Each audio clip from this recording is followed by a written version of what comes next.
I thought I was just doomed to be chronically fatigued for the rest of my life, and that my dreams of becoming a super handsome bodybuilder were just finished. But as you can see, that's not the case, as here I am, very handsome and a bodybuilder.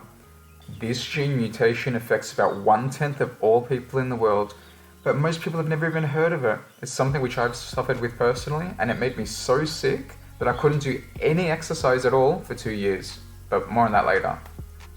If it's not treated by following a specific health protocol, it can lead to a myriad of ailments. What we're talking about here is a mutation in the MTHFR gene. There are two main MTHFR mutations, 1298A greater than C and 677C greater than T. Yeah, it just rolls off the tongue, doesn't it?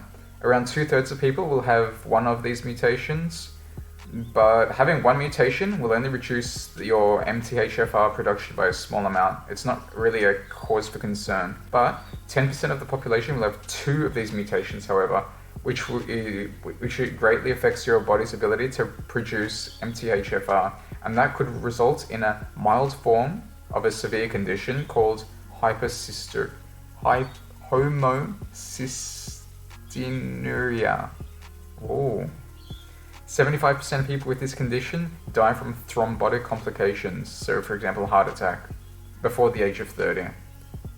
And just note, only a mild form of this condition is caused by MTHFR mutations. But even a mild form of such a dangerous ailment is extremely serious and not widely spoken enough of. Scene 1, MTHFR explored. The MTHFR gene is responsible for the production of an enzyme called methylene tetrahydrofolate reductase. Yeah, another mouthful. This enzyme is used in folate and homocystine metabolism by aiding in the conversion of a compound called 5-methylene tetrahydrofolate, which is the main form of folate used in homocystine remethylation to methionine. Remember, if homocystine levels in the blood get too high, it can lead to catastrophic issues such as heart disease. We'll touch on what methylation is in a moment, so calm down if you don't know what the hell I'm talking about. But folate, also known as vitamin B9, is a key factor here, as people with this mutation cannot complete the aforementioned conversion of homocystine, which would allow them to use it properly in the body.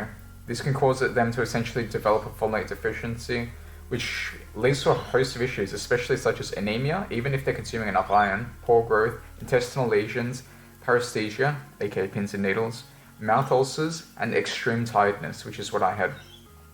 So methylation, what the hell is methylation? Yeah, I didn't know either until I researched this. Methylation is a chemical reaction in the body where something called a methyl group is added onto something else, usually proteins or molecules, which affects how they work. So just think of it as basically one compound in the body is converted to something else, basically.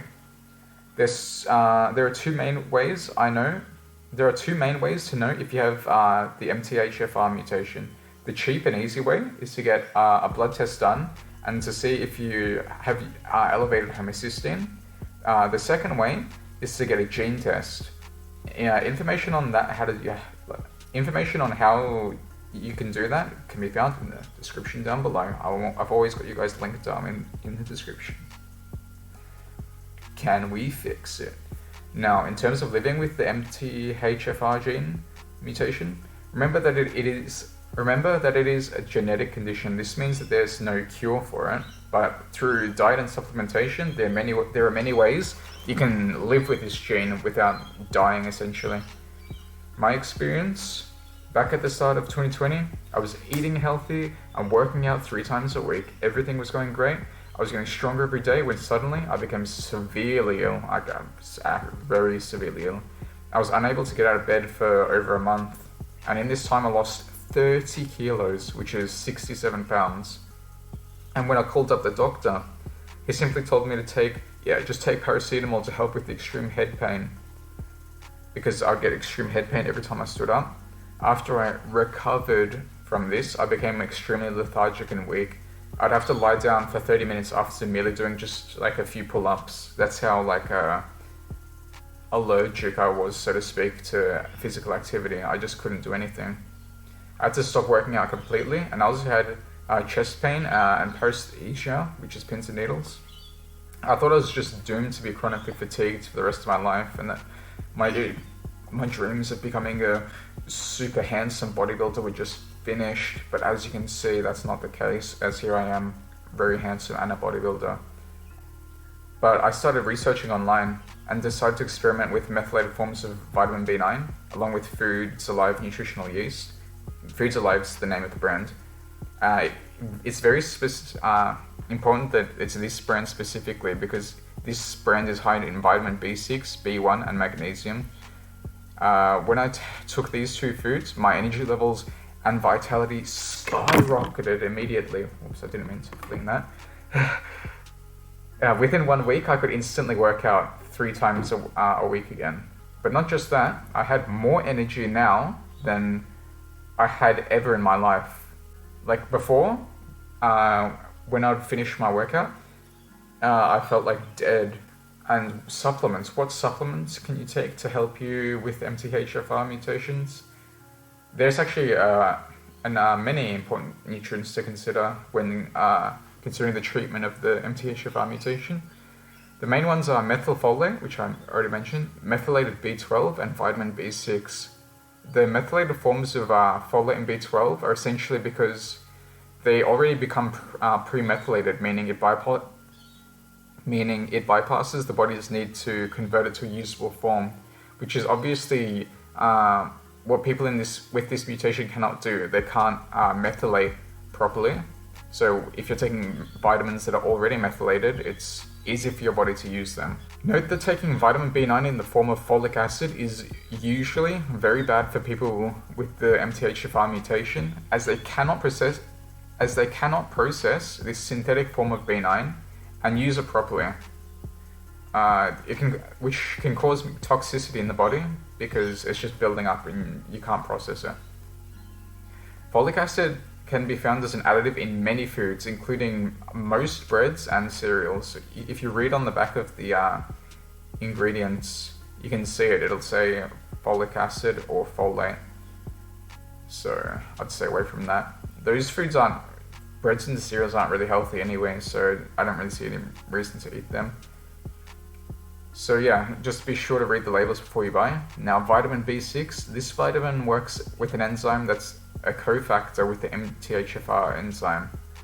It helps it to convert it to a different form. So it basically just helps with the MTHFR enzyme, which is what people with this mutation cannot do. There is also a myriad of other supplements which could benefit people with the MTHFR mutation. These include glycine, which is an amino acid which must be kept in balance with methionine. Methionine is a thing that people with this mutation have trouble converting. Choline, trimethylglycine, glutathione, and creatine supplementation could also be beneficial, but these haven't been studied extensively. I'll have links in the description to all these supplements. So yeah, if you can check those out. Getting adequate amounts of these nutrients from food can be quite hard, and usually supplementation is required for people with MTHFR mutations because they have a greater need for nutrients due to this unfortunate condition. But every little bit adds up, and so I'm sure everyone would rather avoid supplements where possible and get their nutrients from food. So for vitamin B12, we have any animal products, especially animal offals. Offal meaning liver, kidney, brain, just animal organs. Also from fish, eggs, and dairy, obviously. For vitamin B9, we've also got animal offal, not all animal offal, mainly liver. Chicken giblets also have it. Eggs, beans, legumes, okra, spinach, many other greens such as asparagus, broccoli, and artichokes. Note the greens that are high in folate relative to their calorie count, meaning that you can eat lots of them due to them not making you fat, but per 100 grams or 3 ounces, their folate levels might appear low. So even though it appears like they don't have much folate per 100 grams, you can eat more of it because it's not an energy-dense food, so you don't have to become obese to get enough folate. Also note that cooking foods that are high in folate can destroy the vitamin. Boiling is especially bad as the vitamin is water-soluble. Steaming these foods would be the better option, or if you can eat them raw in some cases, because the vitamin B9 gets destroyed when you cook it. For vitamin B6, we have Foods Alive nutritional yeast. It has 600% of the RDI per serving. So you could even maybe go like with a smaller serving than what they say, like half or even a third or a sixth of what they say, which is like half a tablespoon. You can also get vitamin B6 from animal liver and animal flesh, bananas, and some types of beans and seeds such as, for example, kidney beans, corn, and garlic. And for the other things I was saying, other things which haven't been proven yet, for glycine we've got bone broth, gelatin, animal skin, and some soy products. For betaine, which is trimethylglycine, that's a methylated form of glycine. You can get that from wheat bran, or wheat germ, and amaranth. You can also get it from sugar beets, most wheat-based products, and particularly whole grain products. Choline, you get it from eggs in particular, organ meats, soybeans, meat, and shiitake mushrooms. Creatine, you get it only from animal flesh and is destroyed by cooking. So eat meat rare, like don't overcook your meat, or you can eat some bloody sashimi if you're an animal like me. Some people suggest a low protein diet to avoid intake of methionine, but I think this is extremely detrimental as not getting enough protein can cause problems in and of itself. Conclusion. So that just about wraps up that topic. If you learned something new or have something relevant to share, please write a comment down below, and thank you for watching. 5,10 methylene tetrahydrofolate, 10 methylene